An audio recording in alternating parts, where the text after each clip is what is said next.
Les purs grimpeurs comme Thibaut Pinot ou Egan Bernal avaient la banane, mardi matin, à Paris, à mesure que l'orgie de col prévue pour juillet 2020 défilait sur le grand écran du Palais des Congrès. Les rouleurs grimpeurs comme Tom Dumoulin et Primo Roglic, absents à la présentation, ou Chris Froome, toujours boitillant après sa grave chute pendant le Critérium du Dauphiné et qui a déclaré n'avoir jamais vu un parcours du Tour si dur, avaient eux davantage la bouche de travers car il n'y aura qu'un seul contre-la-montre, et encore, il s'achèvera en haut de la planche des belles filles, où ils pourront moins faire d'écart par rapport à leurs rivaux moins à l'aise dans l'exercice. Bref, en dehors de certaines étapes pièges, comme la 10e entre l'île d'Oléron et celle de Ré, où le risque de bordure dans les marais sera grand, la décision devrait se faire dans les cols, étalés de la 2e étape, Col Miane, à la 20e planche des belles filles. Tour d'horizon d'où se jouera la prochaine grande boucle dès le premier week-end.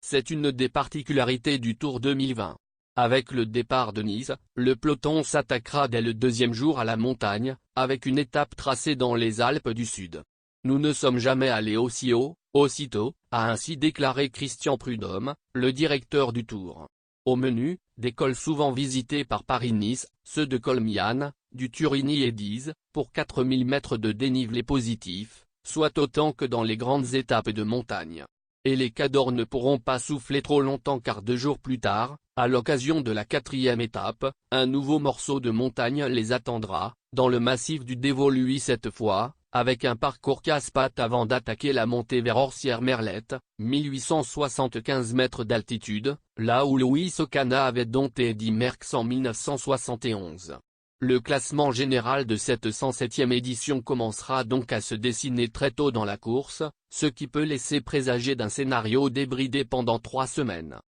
Dans des pourcentages diaboliques.